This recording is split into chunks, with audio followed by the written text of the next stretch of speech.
Morning बच्चों, इससे पहले हमने क्या किया था कि क्वाड्रेटिक इक्वेशन में जीरोज और कोफिशिएंट का रिलेशन हमने इससे पहले वाले वीडियो में पढ़ चुके हैं। एक बार रिवाइज कर लेते हैं। ये जनरल फॉर्म होती है क्वाड्रेटिक इक्वेशन की ax² + bx + c = 0। अगर इसके रूट्स हमारे अल्फा बीटा होते हैं तो हम वहाँ पे हमने दो चीजें फाइंड करी थी। अल्फा प्लस बीटा होता है हमारा -b/a और अल्फा बीटा होता है हमारा c/a, यानी पहला माइनस और दूसरा प्लस। ये हमने प्रूव किया था। आज हम यही रिलेशन क्यूबिक पॉलिनोमियल में प्रूव करेंगे। तो क्यूबिक पॉलिनोमियल की जनरल फॉर्म क्या होती है पहले उसे देख लेते हैं। ये हो गया ax³ + bx² + cx + d = 0। अब ये हमारी क्यूबिक पॉलिनोमियल है, इसमें x की पावर 3 है, तो इसमें जो रूट्स होंगे वो 3 होंगे हमारे। पहले क्वाड्रेटिक थी, x की मैक्सिमम पावर 2 है तो उसके रूट्स अल्फा प्लस बीटा आते हैं। यहाँ पे मैक्सिमम पावर 3 है तो इसमें रूट्स आएंगे 3, जिनको हम लेट कर लेते हैं कि अल्फा, बीटा एंड गामा। ये हमारे 3 रूट्स इस इक्वेशन को अगर मैं सॉल्व करता हूँ तो ये आएंगे। तो हमने वहाँ पे कंसेप्ट क्या देखा था, सपोज दैट मेरे पास कोई पॉलिनोमियल है x - 5 x - 4, ये मैंने फैक्टराइज करा, ये इस फॉर्म में आ गया। अब अगर मैं इसके रूट्स फाइंड करूं तो आ जाएगा x = 5 और ये आ जाएगा x = 4। लेकिन अगर मैं इसको रिवर्स लेके चलूं, इसको दोबारा से पॉलिनोमियल बनाऊं, तो मुझे क्या करना पड़ेगा, इसको इधर लेके आना पड़ेगा x - 5, 4 को इधर लेके आना पड़ेगा x - 4 और फिर इनको ऊपर जाके मैं मल्टीप्लाई कर दूंगा। अगर मैं इनको मल्टीप्लाई करता हूं तो आंसर क्या आएगा, ये आएगा x² - 9x + 5 × 4 = 20 = 0। यानी क्या हुआ कि इस वाली इक्वेशन के जो रूट्स आए हैं वो ये आए। यानी मैं ये देख रहा हूँ कि अगर इन रूट्स से इक्वेशन को बनाना होता है तो रूट्स को x में से माइनस करके उनको मल्टीप्लाई कर देते हैं। तो यही काम हम यहाँ पे करेंगे। अगर इसके रूट्स ये आए हैं तो इस एक्सप्रेशन को मैं कैसे बना सकता हूँ, ये एक्सप्रेशन मेरा ऐसे बन सकता है कि x में से हम रूट्स को माइनस कर दें। x - अल्फा, 3 रूट आए थे, x - बीटा और x - गामा। यानी अगर मैं इन तीनों को मल्टीप्लाई करता हूं तो ये एक्सप्रेशन आना चाहिए, यानी ये दोनों इक्वल होने चाहिए, उसी से हमारा रिलेशनशिप आएगी। लेकिन हम ये यहाँ पे ये ध्यान देंगे कि अगर इस पूरी इक्वेशन को मैं 2 से मल्टीप्लाई कर दूं, यहाँ पे आप देखेंगे इस पूरी इक्वेशन को मैं 2 से मल्टीप्लाई कर दूं तो कोई इफेक्ट नहीं पड़ेगा। मैं जब इसको सॉल्व करूंगा तब भी रूट्स यही ही आएंगे। यानी अगर मैं इससे दोबारा इक्वेशन बनाऊंगा तो दोबारा जो इक्वेशन बनेगी वो यही बनेगी, लेकिन ऐसे रूट्स जो होंगे वो बहुत सारी इक्वेशन के आएंगे। यानी अगर हम कांस्टेंट मल्टीप्लाई कर देते हैं तो रूट्स पे कोई फर्क नहीं पड़ता है। तो हम यहाँ पे क्या करेंगे, यहाँ पे k लगा लेंगे, क्योंकि हमारे बहुत सारी इक्वेशंस के रूट्स अल्फा, बीटा, गामा हो सकते हैं जिनमें की कांस्टेंट मल्टीप्लाई होगा। वैसे तो इक्वेशन चेंज नहीं होगी, लेकिन वो डिजिट पूरी इक्वेशन में मल्टीप्लाई होगी। तो ये k इस चीज को डिनोट करता है यहाँ पे। तो अब हम देखेंगे a b c d का रिलेशन अल्फा, बीटा, गामा से हमें निकालना है। तो अब हम क्या करेंगे, इस इक्वेशन, ये जो हमारे रूट्स हैं इससे इस इक्वेशन को फॉर्म करते हैं। तो हम क्या करेंगे, डिस्ट्रीब्यूटिव लॉ से इसकी मल्टीप्लाई करेंगे। पहले मैं इन दोनों को मल्टीप्लाई कर रहा हूँ, ये हो जाएगा x² - βx - alpha x + alpha beta. पहले दो का मल्टीप्लिकेशन ये आ गया, ये बचा x - गामा। ठीक है, अब इसको इन दोनों को भी मल्टीप्लाई कर देंगे। पहले हम क्या कर लेते हैं, यहाँ दोनों x है तो x कॉमन ले लेते हैं, -x, ये हो जाएगा अल्फा + बीटा + अल्फा बीटा, ये हमने कर लिया। और इसके साथ आ जाएगा हमारा, इसको मल्टीप्लाई करना है x - गामा। ठीक है, तो अब मल्टीप्लाई करते हैं डिस्ट्रीब्यूटिव लॉ से। पहले x को इस पूरे में मल्टीप्लाई करते हैं, x³ माइनस ये हो जाएगा x² और अल्फा + बीटा ऐसे का ऐसे रहेगा + अल्फा बीटा x। ये x का मल्टीप्लाई मैंने इन तीनों टर्म्स में किया है। अब गामा को करेंगे तो माइनस गामा x², ये हो जाएगा plus x gamma alpha + beta और गामा की इसमें करेंगे तो माइनस अल्फा बीटा गामा।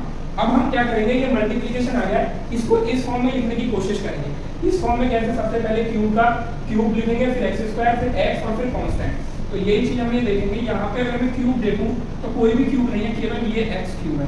ठीक है, -x² ये है और एक x² ये है, ये दोनों माइनस के हैं तो यहाँ से मैं -x² कॉमन ले सकता हूँ।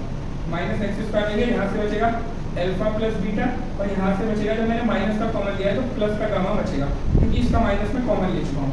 ठीक है, उसके बाद हमें x कॉमन लेना है, तो x वाला ये और ये है, यहाँ से हम x अगर कॉमन लेते हैं तो यहाँ से बचा अल्फा बीटा प्लस यहाँ से बचेगा ये, तो गामा की इसमें करेंगे तो gamma alpha plus gamma beta. x मैंने कॉमन ले लिया। ठीक है, ये वाली टर्म भी हो चुकी है, ये भी टर्म हो चुकी है, ये टर्म भी हो चुकी है। अब बचा माइनस अल्फा बीटा गामा।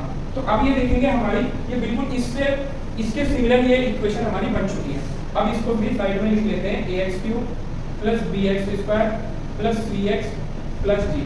अब यहाँ पे हम ये देखेंगे कि ये जो k है, k मल्टीप्लाई हो रहा है, तो k को मैं सबके साथ मल्टीप्लाई कर देता हूँ, हटा के kx³ kx² kx and alpha beta k।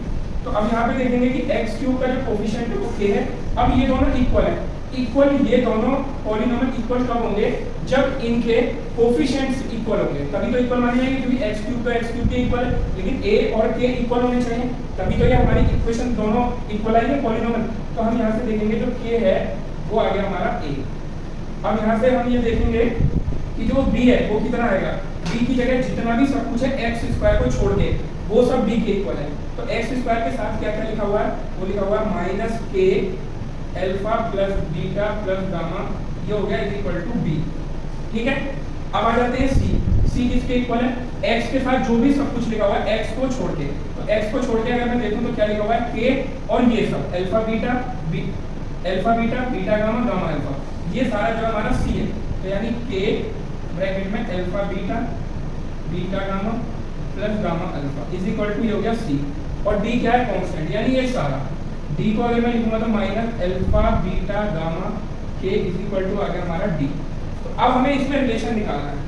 अगर मैं रिलेशन निकालूं तो यहाँ से पहले हम दो रिलेशन निकालते थे, अल्फा प्लस बीटा, और क्वाड्रेटिक में निकालते थे अल्फा बीटा, यानी एडिशन और उसका मल्टीप्लिकेशन। लेकिन यहाँ पे हम तीन रिलेशन निकाल सकते हैं।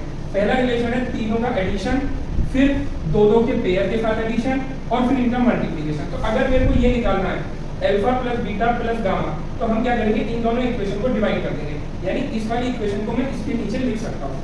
तो अगर मैं इस इक्वेशन को इससे डिवाइड करता हूँ तो क्या लिखूंगा, अपॉन में k तो लेफ्ट हैंड साइड में इक्वल के लेफ्ट हैंड साइड में आ गया, और राइट हैंड साइड में है a। ठीक है, समझ आया, k से k कैंसिल हो गया। अब ये माइनस को मैं इधर ले जाता हूँ, तो ये हो जाएगा alpha plus beta plus gamma is equal to minus b upon a। पहला रिलेशन आ गया हमारा ये। क्लियर। अब अगर मुझे ये निकालना है, तो इस इक्वेशन से इसको भी डिवाइड कर दो। तो यहाँ पे लेफ्ट हैंड साइड में k है, तो यहाँ पे लेफ्ट हैंड साइड में मैंने अपॉन k लिख दिया, राइट हैंड साइड में a है तो मैंने a लिख दिया, k से k कैंसिल।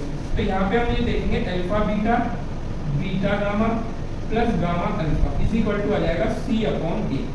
ये आ गया हमारा दूसरा रिलेशन, ये हमारी क्यूबिक पॉलिनोमियल में चल रहे हैं। और अगर मेरे को तीनों का मल्टीप्लिकेशन निकालना हो तो इस इक्वेशन से फिर उसको अगेन डिवाइड कर देंगे। तो यहाँ पे आ जाएगा k और राइट साइड पे आ जाएगा a, k से k कैंसिल, इस माइनस को आप इधर ले जाओ, यानी alpha beta gamma is equal to minus d upon a। तो क्यूबिक में तीन होते हैं तो यहाँ पे तीन रिलेशन आते हैं, और क्वाड्रेटिक में दो होते हैं तो हमारे दो आते हैं। तो हम ये देखेंगे ये बिल्कुल क्वाड्रेटिक इक्वेशन के सिमिलर रहते हैं। इसमें बस कॉन्सेप्ट ये ध्यान रखना है, पहला माइनस में लेते हैं, दूसरा प्लस में लेते हैं, और तीसरा फिर माइनस में लेते हैं, यानी माइनस प्लस माइनस, ये ध्यान रखना है। तो जैसे हमारा क्वाड्रेटिक में होता था कि x² यानी अल्फा प्लस बीटा, उसका जो सम होता है माइनस b अपॉन a, फिर होता था c अपॉन a। तो वही इसमें करेंगे minus b upon a, c upon a और माइनस b अपॉन a। और ये तीनों भी ध्यान रखना, पहले में सिंपल एडिशन होता है, फिर दो के पेयर में एडिशन होता है, फिर तीनों का मल्टीप्लिकेशन होता है। अब इस पे बेस्ड हम कुछ न्यूमेरिकल करेंगे, फिर उनसे देखते हैं कि कैसे इसको यूज करते हैं।